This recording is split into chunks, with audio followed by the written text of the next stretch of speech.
Watch him throw the ball, we gon' pick it off. You gon' let him hit the hole or you gon' cut it off. You gon' play through fourth and long or you gon' punt it off. Your defenders, heavy hitters, put your pads in. Don't be looking for the ref to throw no flags in. Keep the helmet on, keep the cleats tight. You the type to want to win by any means, right? You should look alive. This is Trap or Dive. Yes, sir. Welcome back to another episode of Trap or Dive Podcast. I'm your host of the Trap or Dive Podcast, Mual. In here with the fellas, man. AJ and Dre is in the building.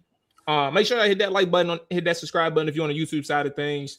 Appreciate y'all watching. Monty, Bird, what's up? Appreciate y'all checking in. Everybody, Sega, what's up?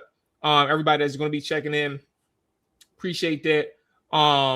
Shout out to the members of the Trappers. Amani, Hawk, Isle 2. Hope y'all doing good, bro. Consider being a member on the YouTube side to show your support that way too. Twitch, Twitter, what's up? See y'all. Appreciate y'all checking in. Audio. Hit us with a rating review if you can. Which way you are watching, or excuse me, listening. It's free to do so, and it's free to show your support that away. We got a couple guests on the show. You see the headline, Brian Orakpo is scheduled to join us.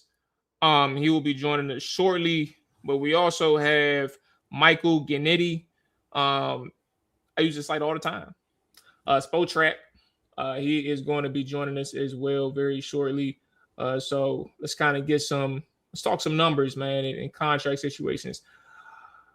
I think somebody wanted to do this to talk about Brandon Aiyuk. But we'll see what Michael has to say. Fellas, what's going on, man? It's good, man. Happy St. Patrick's Day for all those who celebrate. Do you got a green do you got a green John on right now? No, that's gold. I had green. Actually, I do. I'm about to say no, bro. Somebody gave this to me at work, and I completely forgot I had this shit on all day. You just been wearing a green bead all day. Green cruising, bro. He's just cruising today. I ain't gonna think about this shit, man. I just got home not long ago. I didn't even know it was St. Patrick's Day until maybe like an hour ago. I didn't know until I got this. Yeah, I happened to go on my IG and I just kept saying people out and about drinking, black people. So yeah. Yeah, I had no idea. Moneyball said doing shows on Friday instead of that was my fault. For Thursday, I think I was working. I was traveling back from. What smoke? What is Moneyball? I don't even know. I have no idea, but maybe he Man, was. just get the content, bro. Like, and it worked out perfectly. Cause right as we were doing the show, they signed 2 wide receivers, Diamond Brown and Van Jefferson, along with also bringing back Chris Paul. It worked out perfectly, bro. We got his boy back too. He loves Jeremy McNichols. That's his man's. Yeah, McNichols. McNichols came back during the show. He came back after. He came back like yesterday, I think. So that was it. That's after. Okay. You know what I'm thinking about, bro? As we wait for Michael to come on. You know, I had said yesterday it was he did. All right, now I remember because I remember saying this. I was on my couch. I think I had initially said like this running back group was comparable to last season, which I think it is to an extent. But then I started evaluating in my head what I remembered from last year's class. Last year's running back group. I thought it was respectable last year, above average. And I'm talking about on paper. So I'm including Austin Eckler. I'm not talking about the injury. I'm talking about everybody that was in that room. But I still don't think it's super dynamic. And like, does it need to be super dynamic? No. But I don't think like that true. No, I mean, it depends. I think the fan base is going to feel a type of way. Like when you talk about Bill, right? I don't have a negative thing to say about Bill per se, but like I'm talking about like a true number one on your roster. I don't see it yet, but I'm also in this mode where it's like I'm not even thinking about Jeremiah Love per se, but I'm like I don't think that they're done at the position, and I think they know that they can get more from that position group unless they're content with the committee approach and like seeing if somebody rises to the top and just takes over the number one spot. Yeah, I mean, I think I feel the same exact way. You're not like overly impressed by what is on the roster right now. It's currently running back by committee. Some fans will lead you to believe that they already have a RB1 in Bill. I disagree. That's completely just fans being oblivious to anything else going on outside of Washington. But I mean, I think I told you guys my approach. Every year in the draft, I will always draft a running back until I get RB1. So I expect them to get a running back, even if it is not Jeremiah Love at 7, depending on how the board plays out. But there's some running backs within this class that they can add into the mix that could bring some competition to maybe McNichols or a White, Bill, whatever. You kind of need two or three of those guys to play special teams. McNichols has the edge there, but you definitely need more in that room, especially if the offense is going to be predicated off of resembling like the Kubiak and Ben Johnson scheme. Yeah, I mean, as it stands, no, it's not dynamic. And I don't think anyone in that building would say that it's a dynamic running back room. But what it is it's an NFL running back room. And by that, it's pretty much if you're going into the season with these 3 to 4 backs that's on the roster right now, you could do a lot worse. Like it's going to be running back by committee. I don't think you're walking into the season like Bill's going to be a bell cow back. You're going to spread those. You're going to distribute those carries all over those guys between Rashad White, Bill, and Jerome Ford, and possibly Jeremy McNichols depending on how much time he gets or how much of the lion's share that he gets on the roster. But I think they feel good about any of those running backs with what they have on offense.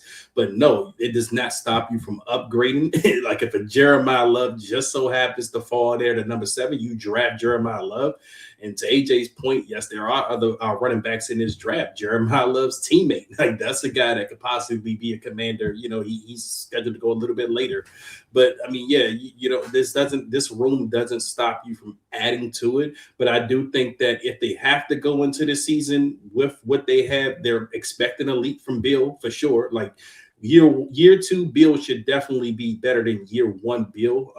He should be working on his body. I think that was one of the things that he had issues with last season. Like when he he takes those little nicks and bruises, he gets banged up a bit. It didn't stop him from appearing in games. He was pretty durable from that standpoint. But just as far as being available practice wise and just being that guy that you can count on throughout the season and not hitting that rookie wall, which he hit. So you do hope that year 2 Bill can overcome that. And who knows? I mean, maybe year 2 Bill does take this running back group to another level. And by that meaning better than last year, even with the potential of an Austin Eckler on the roster for a full season, because I look at a Rachaad White as kind of like a poor man's Austin Eckler in Austin Eckler's prime. So, I mean, if Rachaad White brings to the table what you're expecting him to bring to the table, Bill improves year 2. And then you got the other guys who McNichols, what you have in him. He's a solid guy who's just good to have in a running back room for pretty much same thing. That should be better than last year. What do y'all know what workout video Jay Tizzy's talking about? I seen something where he was dashing or something. I don't know who's working out. What player? Bill. It's a he was with a trainer. Oh yeah. Well, Jay Tizzy, if it's on Twitter, tag me in it so I can look at it. Yeah, I don't know, man. It's an interesting position. I do think like. And originally we were going to do like our top 5. Money boss. Yeah, I saw that Christian Kirk thing. I'm gonna ignore you, bro. He trying to bait you. Yeah. I ain't getting distracted. We was gonna do like we'll push it back to next week. The like rating our top 5 free agent signings or acquisitions for Washington. But like if I had to give like a grade for how they just. I was initially thinking offensive side, but like I can go a little bit more macro. For how they approach free agency, I am impressed. I'm not gonna go player by player, but like they've done a good job from like where they started, like the perception, because I couldn't believe the amount of vitriol and angst people. I mean, it's not surprising, but like the fact that it happened and it happens annually after one tampering day, legal tampering, that's not even the official start of free agency. Like the official start is the next day. But really after 2 days, people were losing their mind. I'd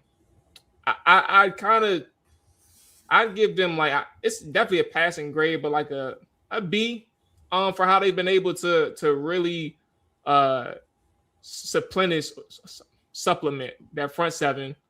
And then get some speed at least at tight end, and even get some speed at receiver. I give respect to downtown De'Ami Brown, Jay Tizzy. I don't expect him to be like a number 2 or number 3, but like a role player.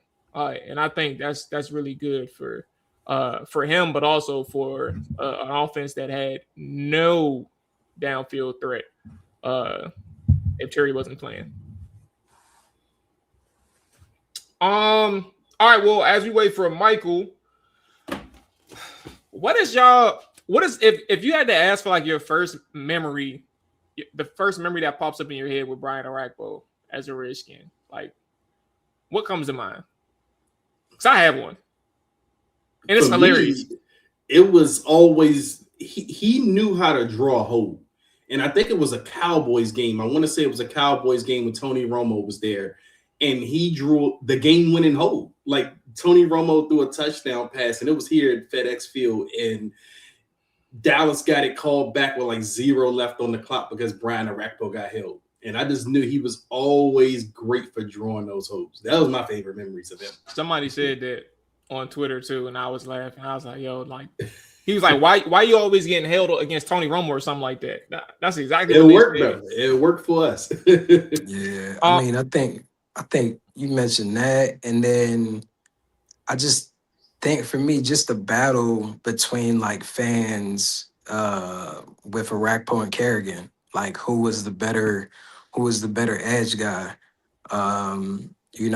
I think that's one of the main things that sticks out for me from a field perspective. Funny enough, yesterday Mual had retweeted a post that was like perfect timing. It was speaking about guys that had like underrated NFL careers. Put up the stats of Orakpo and who was the other guy? I gotta pull that one back up. Orakpo and Lamar Woodley. Damn, that was Lamar Woodley's a good one. And Lamar Woodley, and they just had amazing careers overall. Hold on.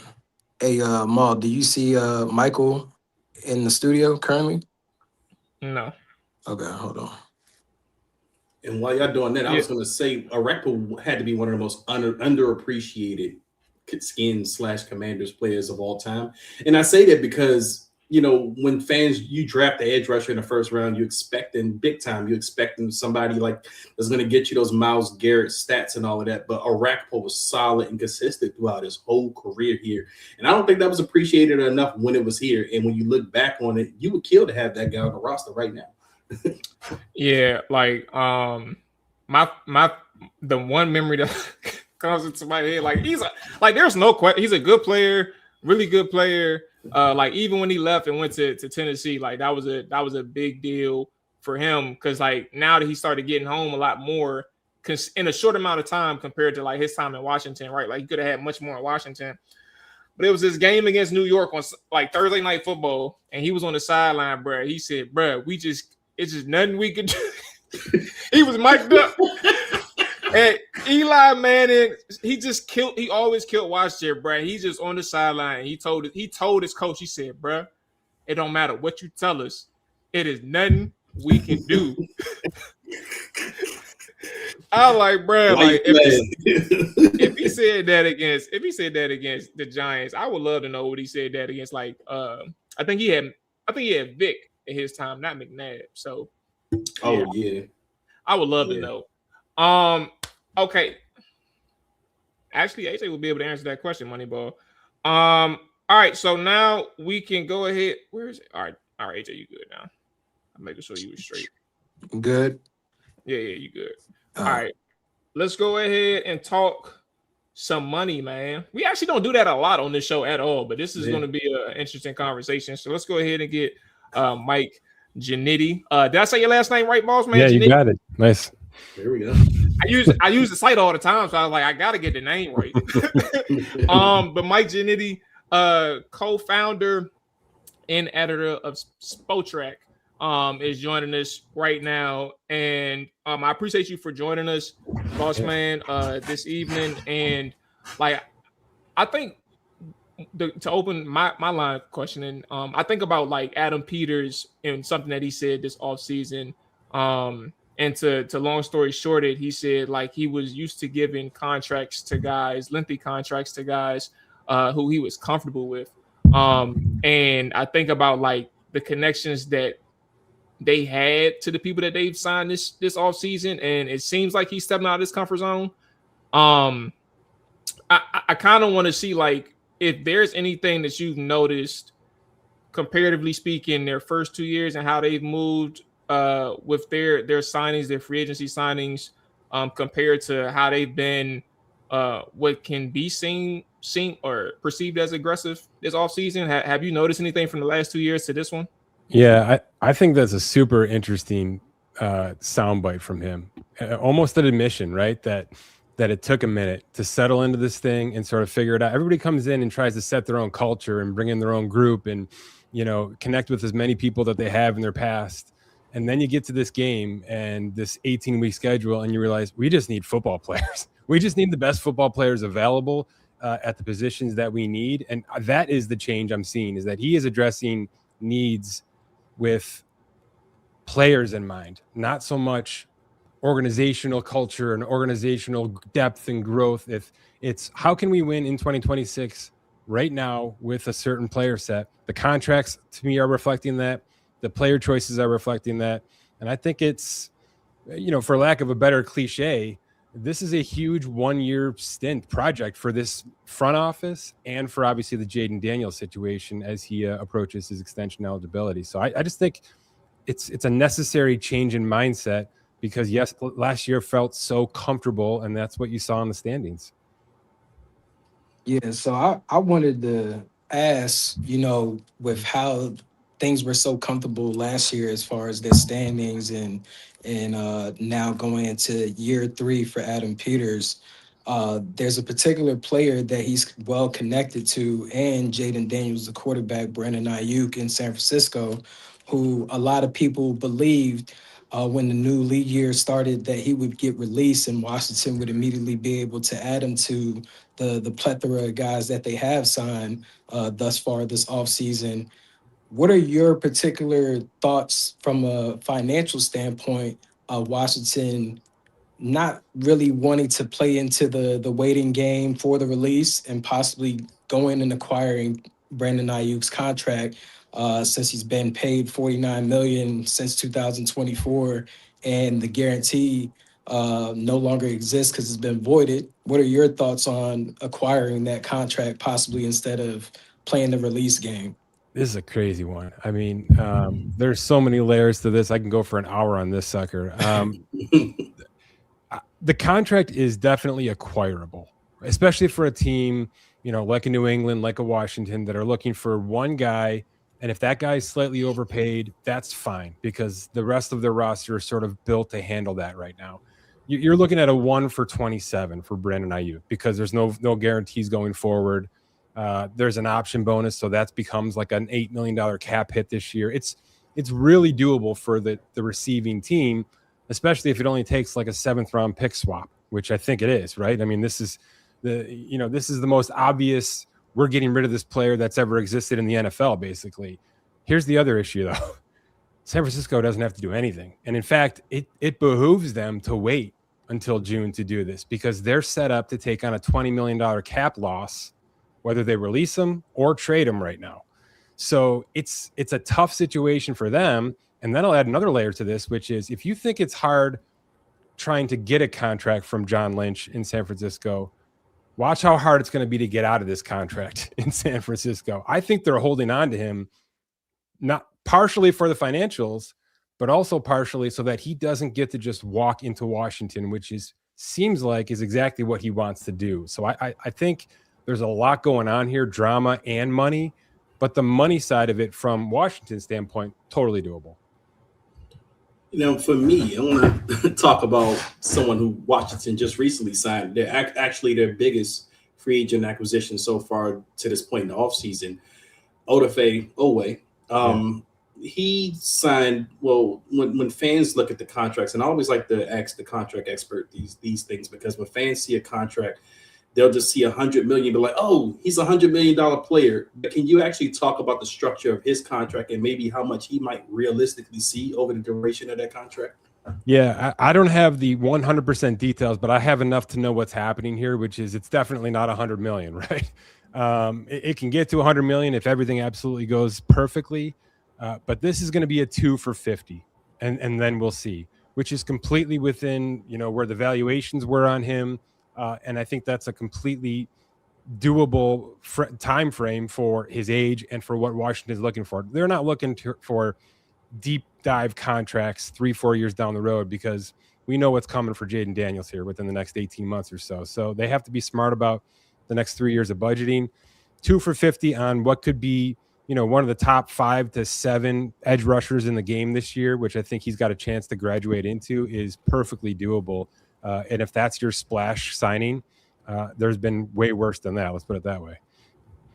How do you feel about Dre? That was a good question. How do you feel about the idea of teams like taking that gamble on the the up and coming player and like giving them like on paper something that's like, hey, you earned it, but at the same time, it's like, you know, this is also a risk from us because we need you to work out. And I think Washington is in a spot where like the fact that they're lacking so much talent prior to this offseason, they need these bigger signings to come through and actually like be impact players. How do you feel on your side of things, like these teams making those gambles, or is it just the nature of free agency?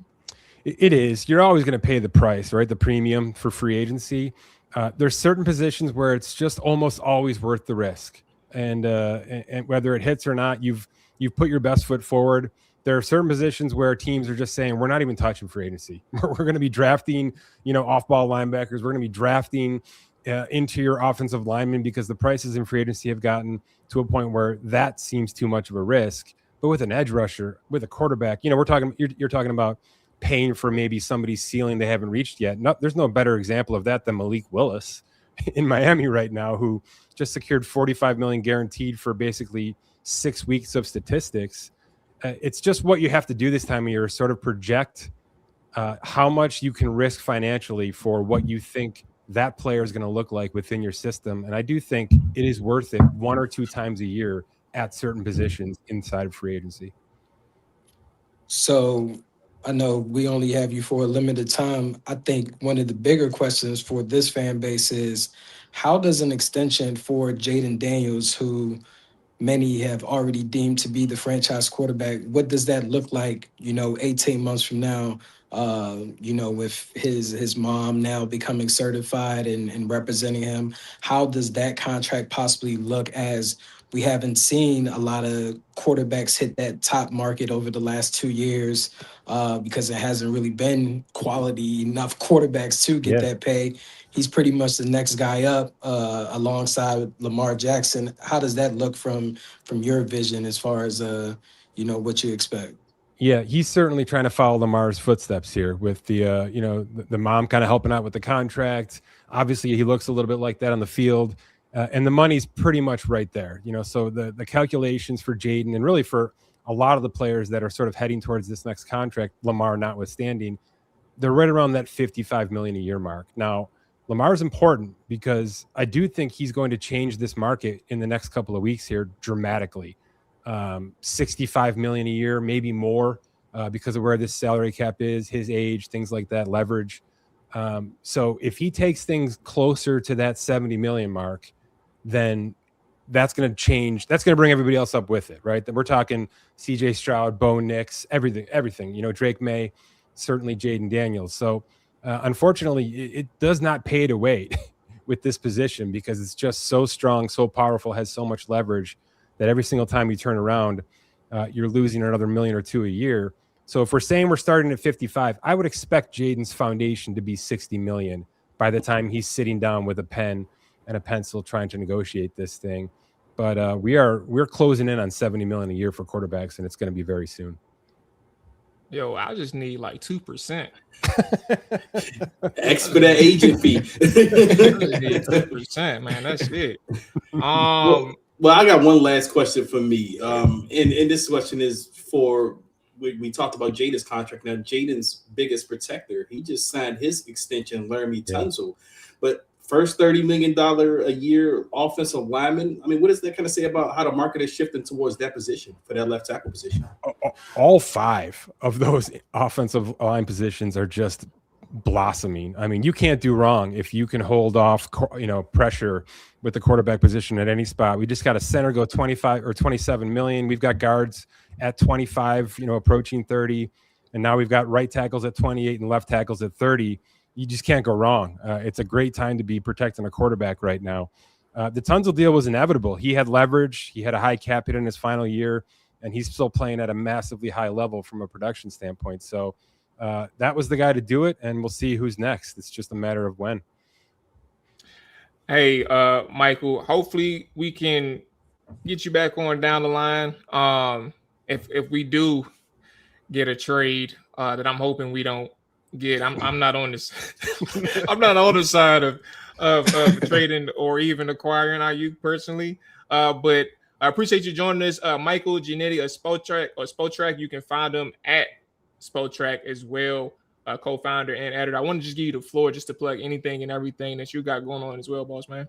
No, yeah, appreciate it. Yeah, we're doing the A to Z here with free agency, and if you want to go and plug and play Aiyuk onto the Commanders roster, we've got like a GM tool you can do that with and see how all the money works, and maybe put together a late round trade if you want to do that as well. So we can you can make all this happen on our site whenever you want. Yeah, let's do that for like Devin A. Chain instead of Aiyuk. You know, do whatever you want. yeah. As long as we use the tool, man, definitely. I appreciate you, Michael. Enjoy your evening and stay safe, boss man. Keep doing a good job. Appreciate it, Michael. Thanks, guys. Yes, sir. Thank you. All right, take it. All right, there is Michael, and then coming up, fellas, is Brian Orakpo. But you know what time it is, man. And Dre, I'm gonna need your help. You know. I got basketball. You. Depends on what you ask. Hey, look, you know what time it is, man. It's time to talk about these people over here at Underdog Fantasy. Look, man, the tournament is back. The upsets are inevitable, and Underdog is the best place to get in on all the action. Underdog, playing on Underdog is easy to pick whether your favorite players will go higher or lower on stats like points, rebounds, steals, and more. If you go to Underdog, all right? They're doing a 50% boost, up to 8 picks, between 3 to 8 picks for college basketball as well as the NBA. But I'm not doing what I'm about to give out. I'm not doing college basketball, even though Dre probably knows that a little bit more than me. We're doing NBA. So I'm going to give you, Dre, 4 players, all right? If we lose, this is all on Dre. It is not my fault. All right, man. Okay, so let me refresh this because we do got a couple games that's going right now. Let's start with Phoenix and Minnesota. Devin Booker, he's at 27.5 points. Are you going to go higher or lower on 27.5 for Devin Booker? I actually like higher because of the matchup. Anthony Edwards, I feel like when 2 shooting guards like that go against each other, there's a little bit extra motivation for the guy to perform. So go a little bit over on Devin Booker. Okay, let's go to the other 8 o'clock game. We have, I'm gonna give you 2 because I just like these guys, man. We're gonna start with Harden. Cleveland against Milwaukee. Harden is at 33.5 points, rebounds, and assists. You're gonna go higher or lower? I'm going to go lower because Milwaukee can sometimes make these games tough as of late. So I'm going to go a little bit lower on Harden. Donovan Mitchell, 25.5 points. Higher or lower? Oh, higher because I don't think anyone on Milwaukee can really stop Donovan Mitchell. Okay. And let's close it out with the OG, man, Russell Westbrook. Rebounds and assists, 12.5. We're going to go higher or lower? Russ been kind of playing some ball lately. I'm not going to doubt Russ, man. Had a triple double the other day. Yeah, he been balling lately, man. Okay. All right. Hey, that's where we leaving it.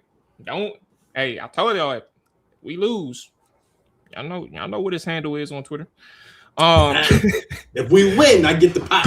Yeah. Give him a percentage. He get. I ain't no complaints. Download the app today and use promo code TrapperDive to score $50 in bonus entries when you play your first $5. That is promo code TrapperDive. Underdog. Make picks. Win money. 18 plus. 19 plus in Alabama and Nebraska. 19 plus in Colorado for some games. 21 plus in Arizona, Massachusetts, and Virginia, and present in a state where Underdog Fantasy operates. Terms apply. See assets.underdogfantasy.com/web/play and get terms _DFS_.html for details. Offer not valid in Maryland, Michigan, New Jersey, Ohio, and Pennsylvania. Concerned with your play? Call 1-800-GAMBLER or visit ncpgambling.org. In New York, call the 24/7 Hope line at 1-877-8-HOPE-NY or text HOPE-NY 467-369. All right. Y'all know what time it is. Appreciate everybody who's checking it out. Make sure you hit that like button. Make sure you hit the subscribe button if you're on the YouTube side of things. Twitch, Twitter. Appreciate y'all checking in as well. As Brian Orakpo gets ready to join us, he is joining us on behalf of Big Game Travel, hosting alongside D Hall for what they call an unforgettable international experience. Y'all know where we're playing at. This is London. It's not just the game. It's London.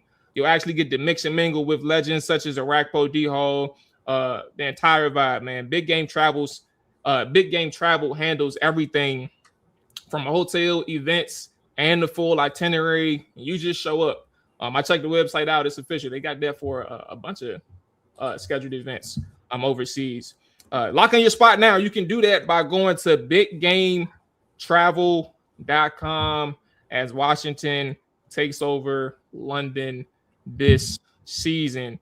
And as I said, Brian Orakpo is joining us right now. I appreciate you joining us, boss man. And what's going on? What's good, bro? Not much, man. Glad to be here. Hold up, who are we playing in London? Did they announce that? Can Orakpo tell us that? No, he don't know. Oh, okay. All right. Yeah, he don't know. I couldn't hear you. He was asking if you knew who Washington was playing in London. I said he don't know. We don't even know. It's still mute on my end. I don't know about y'all.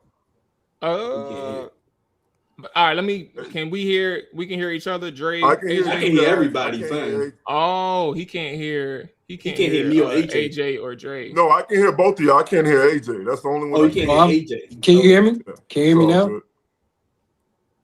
Nope. Can't hear AJ for some reason. Okay. AJ, I'll leave and come back. Okay, cool. Okay.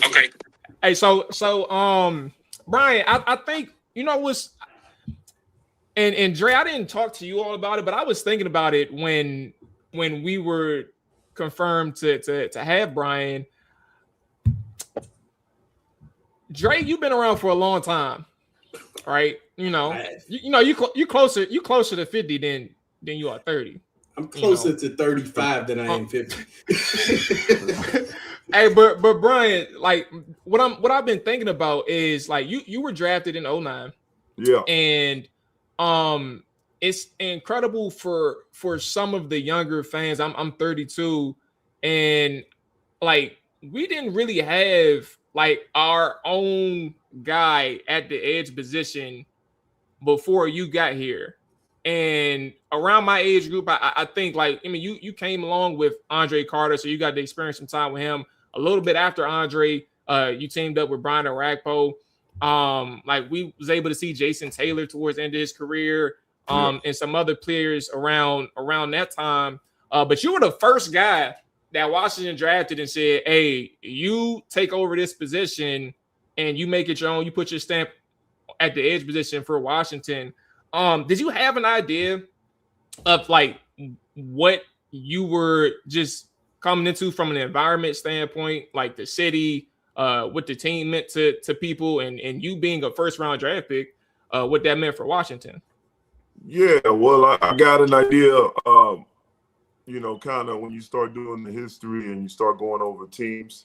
We knew Washington was going to be might be a destination. You start to do your history. And the one thing I noticed from off rip was how deep that history is with Washington and the fans, and how loyal the fans are, how dedicated diehard fans are, and that's one thing that really, really stood out. And I loved it every chance of the way, whether it was good or bad, man. Because we had a lot of bad too, So, but at the same time, the fans were always there to support each and every day, each and every week. Man, they show nothing but love, for guys that just play hard. That was my MO, man. I just wanted to play hard. I just wanted to do the best I can from what I could in my position. And man, yeah, it was a great ride, man, to be a part of for sure. Hey, Rack, let me ask you, what did you run in your 40? I was a 4.6, man, low 4.6. I hit the 4.5s, but I was running at 260, 263, 265 when I first came out. Okay. So I was moving for my size, man. That was at Combine and Pro Day? Yeah. Okay. So I asked you that because, this offseason, Washington has signed a bunch of Nigerians. Yeah. Chike Kwanko, Charles Amenehu, and shout out now Charles, man, Texas alum.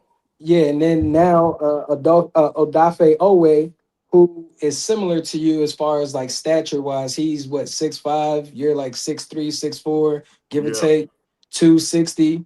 He ran a 4.5 at his pro day at Penn State.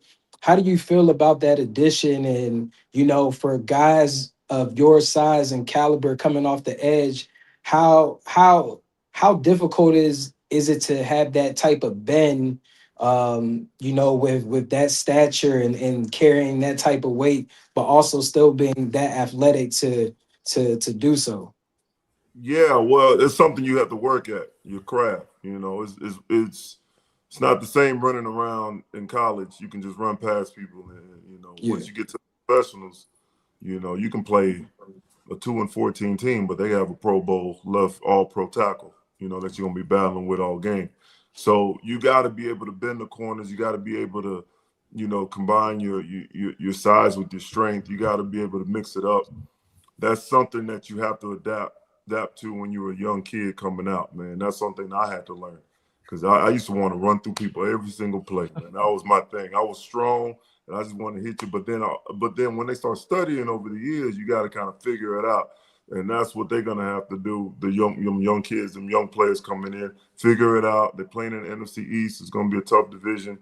Yeah, man. I think the sky's the limit. I know it sounds cliche, but if they if they work on their craft and they get the job done, they stay in the weight room, they stay flexible. Flexible is the number one thing at that position, man. When we're 260, we got to be able to bend like almost like a DB, you know, or whatever the case may be, man. We're one of the more hybrid positions out there, because we have to do a little bit of everything, whether that's coverage, that's rushing the passer, when it's dropping back, playing the run. You got to do a little bit of everything, man. So you got to have a lot in your utility box.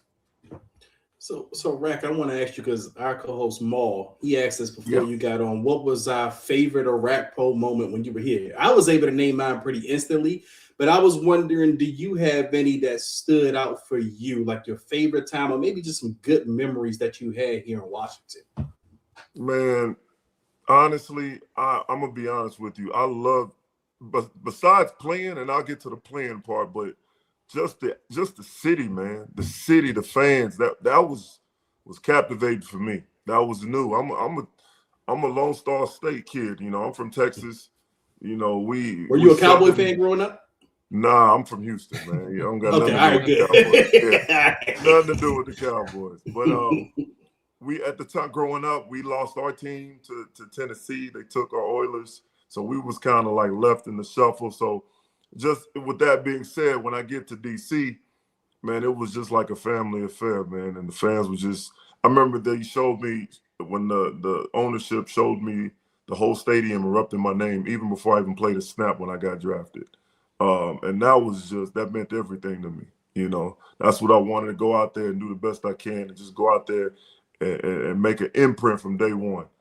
Playing wise, man, the play that stood out, I'm going to be honest with you. The only play that stands out for me personally, because it was personal for me, was the pick six that I had. I've never had an interception in my entire football career against Chicago. Jay Cutler threw me one. It was a tip ball, ran it for like 40 yards, 30 yards, however many yards it was. That was special to me. I still got that game ball, because, again, that was my first pick six at all levels of playing football, and it was very special to me. But, man, we had a lot of good times, but we had a lot of bad times. So, you know, but for me, I had to try to go out there and try to do the best I can, and try to put the team on the back, you know, in certain situations. Now, did they have the when you got there? Now you were a little bit on the younger side. Did they have the pregame Henny shot still flowing before the games, or was that might have been? That might have been before my time. Yeah, I ain't hear about that until all these internet stories was going around. Yeah, they started talking about it. I'm like, that was the Miami boys. I ain't gonna lie to you. Look, I ain't play pro ball. You know, I ain't make it to no college ball. But when I started playing, when I got older in flag ball, you know, I see why they did it. It made me feel good. You know, I took my little pregame shots. You know, I didn't know who all in the locker room did it, so I figured. Let's see if Brian knew a little something. I mean, if I knew, I wouldn't tell you, but I wouldn't tell the world. But I wouldn't snitch on nobody. But nah, I mean, look, I ain't seen nothing, man. All I seen guys going out there competing. That's all I seen. So, what about just so like when you I remember you had mentioned like the film study part, and I think about like speaking of like conversations, I can't remember it verbatim, but Trent Williams had said at one point in his early on in his career, like it took him, I think maybe like going up against Dwight Freeney or somebody, where he started to realizing that he had to start watching tape. And I do remember his rookie year, we played Indy. So maybe that was something right there. But like at what point did you realize like the next level that NFL is like, all right, now I gotta not only lock in, I gotta take this to the next level to become an even better player or a better version than what I was when I got drafted? Yeah, that's a good question. I want to say for me personally, just being in the NFC East, it's a grind. It was a grind going up there against big heavy set linemen. But the one challenge that I couldn't figure out was very early on, was Jason Peters in Philly. Man, that dude was a monster when it comes to what he did in his prime when he was rolling. He was hard to get around. He was hard to. I mean, speed. He had the speed. He had the strength. He matched you foot for foot. It's almost like a basketball player out there, but he's a 300+ pound lineman. So I knew that was going to be a challenge. And I knew that this is what if I want to be great, if I want to be really good for this team, really good for myself, these is guys I'm going to have to, be measuring myself up against. And he definitely was an eye opener for myself to kind of get back in the lab and figure out some new tools, figure out some stuff to get going. Well, Orakpo, I wanted to ask you real quick on that because you just mentioned Jason Peters. Did a Trent Williams help you in practice? Yeah. Me and Trent used to battle a lot, man. We battled a lot all the time, man. But I've been battling with Trent since Oklahoma, so I knew all about Trent, and Trent knew all about me. And we used to always go at it each and every practices. I mean, obviously, the older he got, the more he took off to a whole nother level. But, man, we used to battle all the time as soon as he got there day one, man. There was none but mutual respect, even to this day. None but mutual respect and love for my boy Trent. And we talk about it all the time. Like, I don't know how the hell he's still doing it because he's doing it at a high level. It's crazy. Like, I rode off in the sunset because I wanted to protect myself, my body, my mind, everything. But he's still rolling, man. And none but love to him, man, and what he's accomplished. Yeah, now let's get into a little bit of that sunset. Now you're getting to see your son shine with him going viral. Brian Orakpo Jr., man, how has it been, seeing this once little kid who I remember seeing around now being able to stand up tall to you and doing his thing in high school and getting some promising looks as far as the collegiate level? How does that feel for yourself and Junior? It's fun as hell, man. That's the main reason why I walked away though too from the game, because I wanted to be there to get ready for their journey. Not only for him, but for my daughter. She's in big time club volleyball as well. But man, a lot of people don't know, outside of all the glitz and glamour with what we do, we miss a lot of time with our families. And that was big for me, and just my son, AJ, you seen my son, he was young and up and coming, just trying to, just being a kid. But now he wants to be his own man, and ironically, he's playing the same position I'm playing, outside backer, rush in, and he's doing his thing out here in Lake Travis, in Austin, Texas. So I'm excited. Just wanted to be there from the journey through thick and thin and train him, do whatever, give him some keys, give him the blueprint to kind of show him show him the ropes, how it's done at an early stage. I can't get too carried away because sometimes we feel like we want them to be a professional tomorrow, but it's baby steps, and he's learning and he's growing, and I'm super proud of him. You pushing him to UT? Man, I'm pushing. I'm pushing them anywhere you want to go. They got some good NIL money over there. Anywhere you want to go. Florida State could use an edge rusher. What's that? I said Florida State could use an edge rusher. Shameless plug here.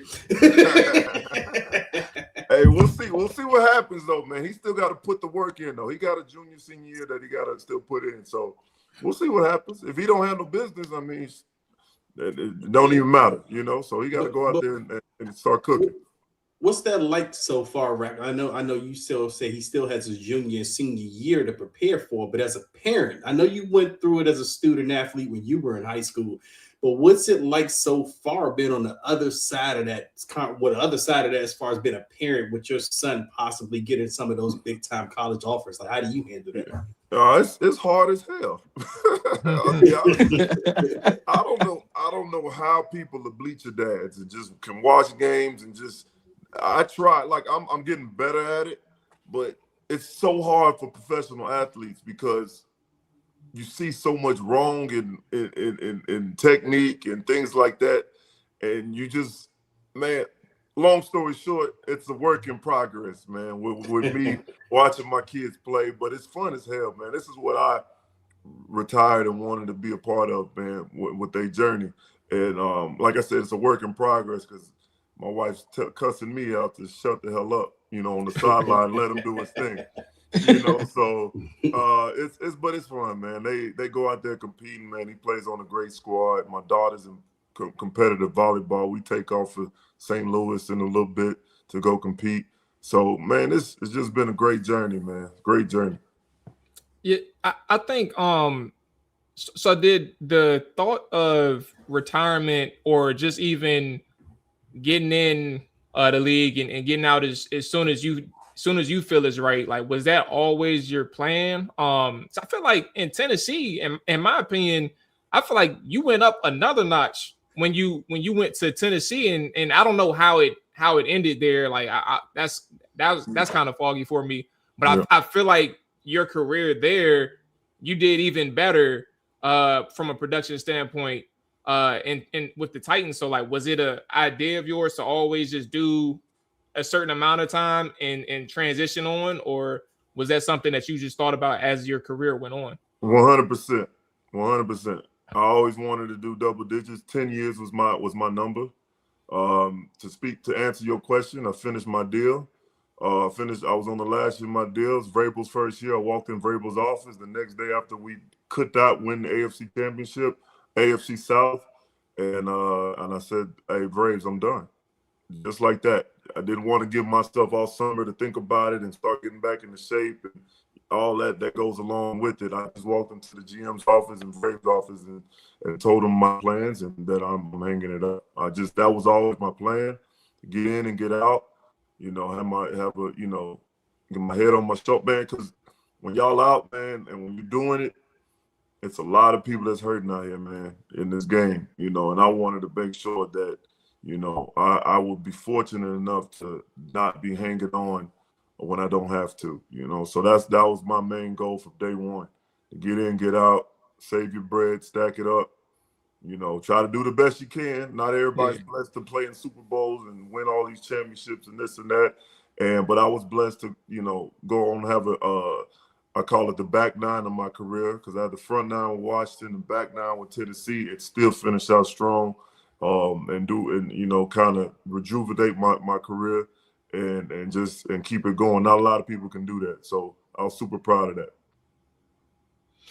Hey, well, Brian, I just want to give you the floor, man. Talk about, like, are you still doing the business with the cupcakes and things like next year? People are asking about that in the chat as well, so they're definitely interested out there. Yeah. What type of the ventures are you up to these days, and let the people know what things you got planned.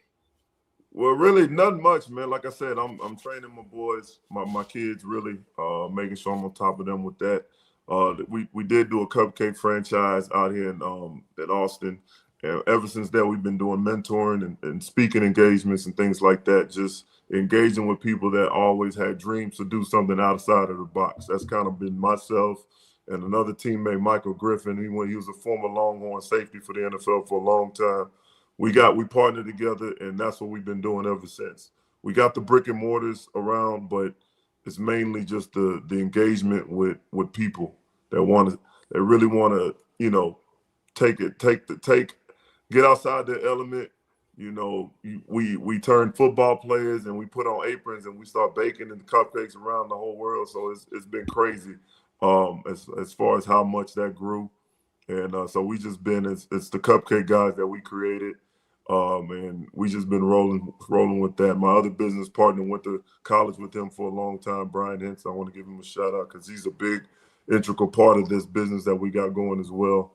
And just silently investing, saving up, and just, you know, living life, man. You know, just living life as much as I want to. All right, AJ, I know.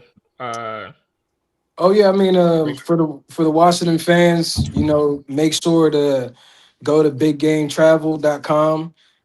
D'Angelo Hall and Brian Orakpo will be in London for the Washington game as they host in London this season. The date isn't official yet, but you can go and check out the site and you know, purchase your ticket and be involved with what they have going on and get an opportunity to mix and mingle with Brian and D Hall in London as Washington takes over. A lot of you were there for Madrid. Make sure to come out this time in London. It's going to be an amazing time. And yeah, I know me and the Trapper Dive crew and also Brian look forward to seeing you guys and meeting some of you individuals as well. Brian, did you go to Spain? Was you in Madrid? I did. I didn't make that trip. But this London one's gonna be special, man. I'm on this one, D-Hall. My brother's on that one, so this one's gonna be fun. Hopefully, I'm not sure who we play though yet. But you know, with us being the home game now, it's gonna be fun. I'm excited. Yeah. London's fun though. London's fun. I don't know if y'all been. But, no. This be the first time. It's the first time. London's nice. London's dope, man. I'm telling you, I played there before. It's dope. I'm telling you, it's very underrated. It's dope. Well, you know, I think I got some things to see out on London. You know what I'm saying? All right. Hey, man, Brian, I appreciate you joining Chopper Dive. It's always a good opportunity and pleasure to get to chop it up with former Redskins and people who've done great things with Washington and just with the fans in general. So I just want to say thank you. And, you know, obviously we'll probably see each other down the road with the London Connect. But be safe. Good luck to your little man, as he continues his high school journey. And, you know, we'll see you next time. All right, fellas, man. I appreciate y'all for having me, man. Yes, sir. Appreciate you, bro. All right, man. Y'all all right, boss, man. Yep, yes, sir. Here it is. Tupac Boxing said, thanks to Orakpo, great work on the field. Definitely.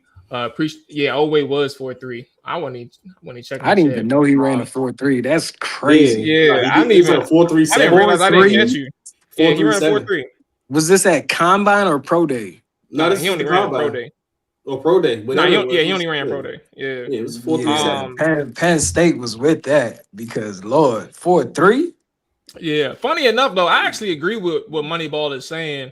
I started watching Oway Moneyball, and that's kind of that is noticeable. Like he ain't really got that. He's like narrow. Like I don't know like the right way. He's pretty narrow. He's not necessarily a bender. He gonna play upright. He gonna play upright and play with his hands and maybe hit you with a little spin move. But bend wise, you're not necessarily gonna get that. But I was gonna say Chaston is the bender of that group that they signed. Well, at least of the edge rushers they probably have.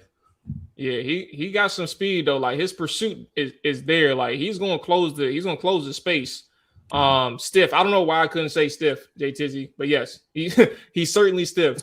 But yeah, that was a good conversation. I didn't know how much time we had with Brian Orakpo, so I just figured, you know, we ain't gonna do too much. Hopefully, we get around closer to game time with London or in London. But that was a good conversation. I really wanted to bring up the comment against the Giants on Thursday night.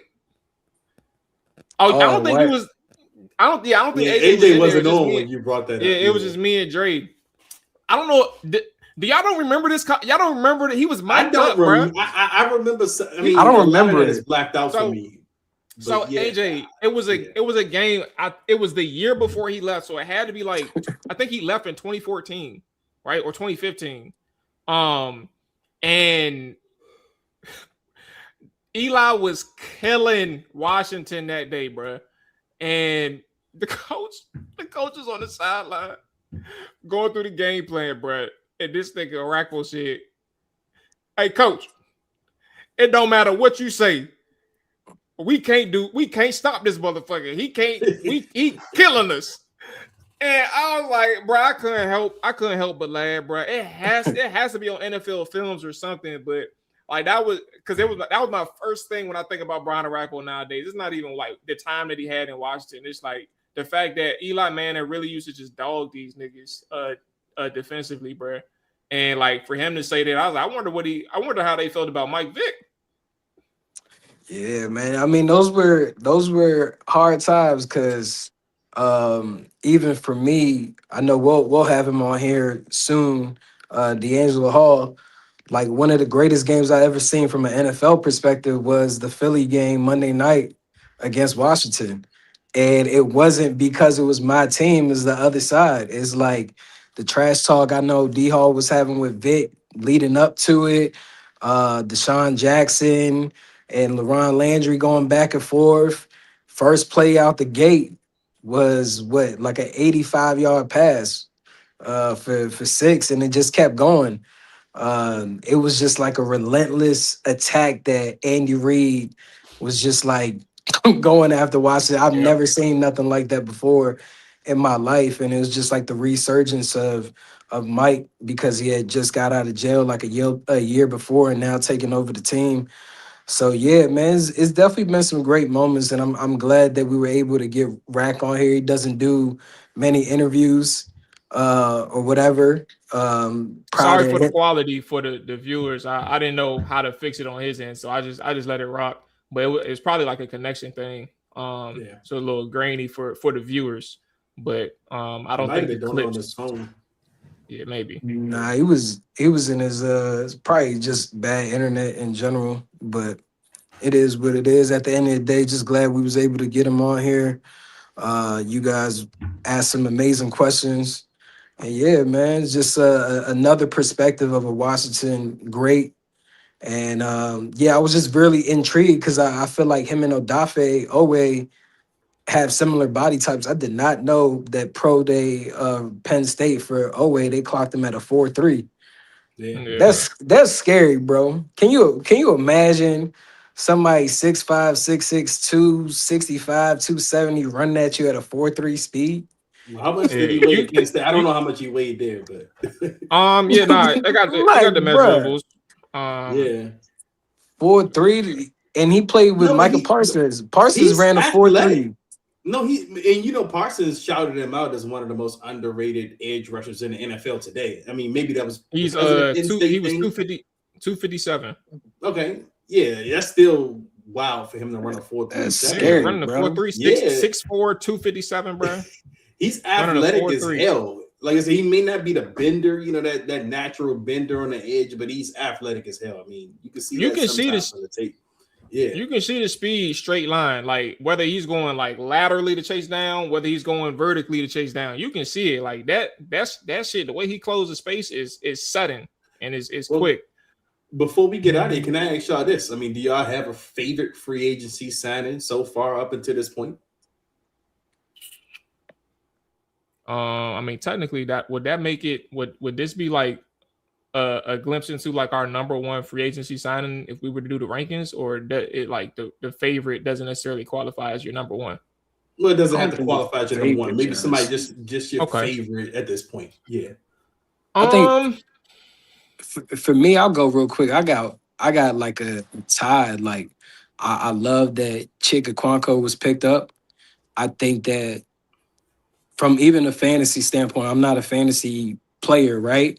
But I think you got to throw out the numbers that he had in Tennessee and just think of the projections that he's going to have with Washington and Jaden Daniels. You're talking about a guy that can line up at tight end and also wide receiver and be impactful. And then Odafe Owe, man, Washington's been lacking a pass rusher that they could count on for a very long time.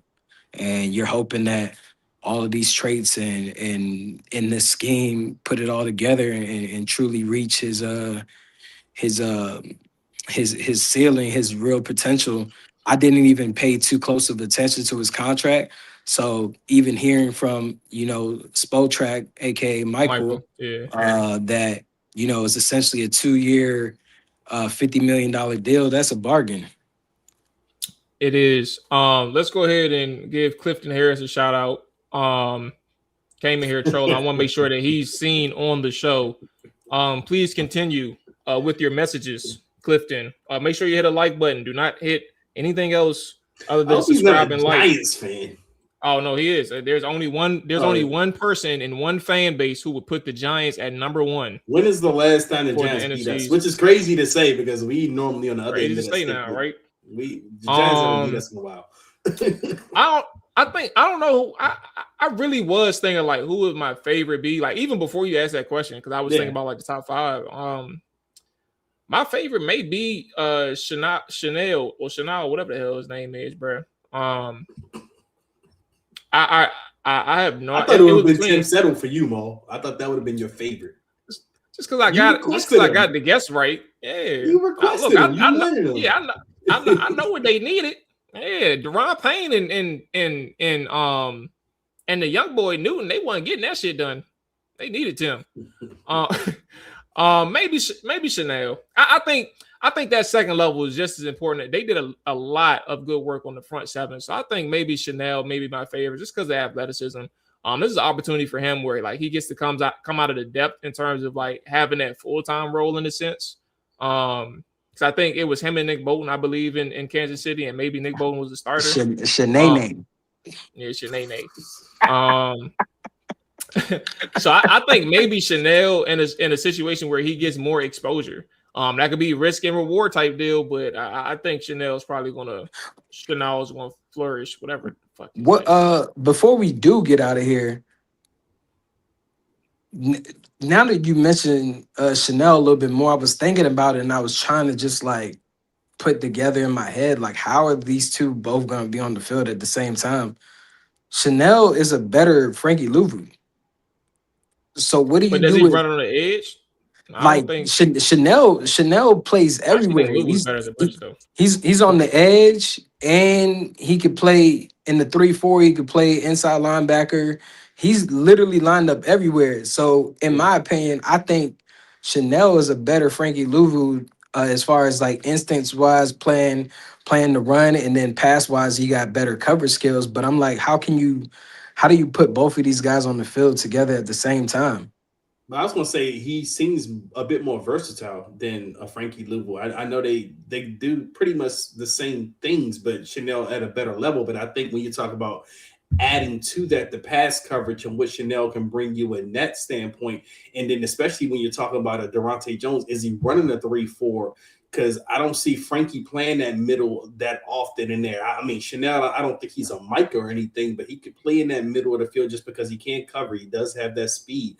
But at the end of the day, I mean, Frankie Louvu might just have to get in where he fits in at this point because this is a Durante Jones defense. Yeah, that might be the bench or another team, bro. Because at the end of the day, he on the last year of his deal. He on this last year of the deal, but it's like if we sit down and look at the front 7, you're talking about Kinlaw, Settle, Payne, outside, Owe, inside. You're gonna put Chanel at the inside. I don't really know if you want Louvu playing inside, and then the other opposite end. I don't even know where Dorrance Armstrong fits. Yeah, like I think when we talk starter wise. Yeah, I actually don't think like I think those are good problems though. Yeah, absolutely. Because like I agree with what you're saying in terms of like where do they fit, but I think that also adds to like the depth that Durante needs. Granted, there are probably going to be some people, maybe, but I can see it. There's probably going to be some people at this point that's like, they may ask for their release like later, like, and there's always going to be surprise cuts in training camp and preseason, right? Like, it's just the nature of how things go. And maybe this fits that umbrella, right? But I think to have these pieces is to figure out exactly what they do in your defense. And Louisville is one of those where it's like, what does he do? But also like Dorrance, I don't see any other situation where he's just along the front seven. I mean, the front line, not the front seven, but he can play a lot of places except for your one tech. Like he's played 3, he's played 4, he's played 5, he's played 7, he's played I don't think he's played that much 9, but that's what OA played. He played 9. So like he plays along the line. So it just depends, bro. But I don't know. I don't know where Louisville is right now. But yeah, it's a good question. Yeah, but I was just gonna say when it comes to a Dorrance Armstrong and even a Dietrich Wise, we got to see where those guys return after injury. I mean, those are pretty significant injuries these guys had, and especially for a Dietrich Wise, he's on the wrong side of 30. That's who we need to get back on the show. Yeah, we did have him last year. Yes, before the season. Dietrich. Now that he re-signed, yeah. Because it looked like he did like some sparring, and he invited JP Finley too. I don't know what that was about. Well, he wanted to fight JP. Nah, it was like JP was there while he was like rehabbing, like, but part of his rehab was like sparring, and it was just JP that was there. So I don't know what's going on his end, but now that he's returning, I think we've learned a lot from an offensive standpoint in the past couple of days, what this is going to look like. Laramie Tunsil, gave his answer today in his presser about more under center stuff, similar to Bobby Slowick. Nick Allegretti gave his outtake on the O-line play and how they'll be from an offensive standpoint. But defensively, no one has outwardly came out and said how Durante plans to utilize them. That might be strategic. Yeah, they talk scheme and stuff like that, but even on both sides, like I heard Laramie also talk about the offense today. And he said like it's play action based, wide zone scheme, under center, things of that nature. So I think all of that, it's going to be nuggets as the season moves forward. All right. Hey, look, that's going to wrap it up for us. Appreciate everybody who watched. Solo Kenny said his favorite free agent signing was Nick Cross. We're going to do our rankings next week. Let's do our top 5. Think about that. And whatever this week may even help. Because we may make another signing or two. So, we'll cross that bridge when we get there. But think about your favorite free agent signings. Shout out to Michael Ginnitti of Spotrac for coming on and dropping some good nuggets. If you missed that part, go to the first half of the show. And shout out to obviously Brian Orakpo, UT legend, former Washington Redskin, former Tennessee Titan. Shout out to Rod Dog. That's his mom right there.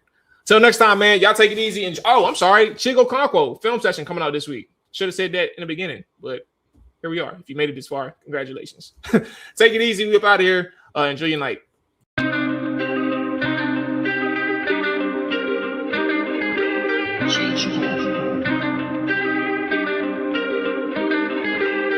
Chop it down. Chop it down.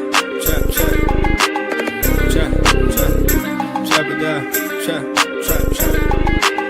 it down. You gon' chop it down. Chop it down. You gon' chop it down. Damn, set.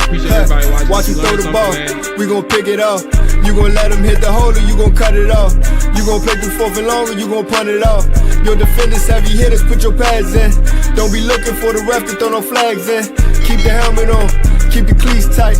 You the type to want to win by any means, right? You should look alive. This is Trap or Dive.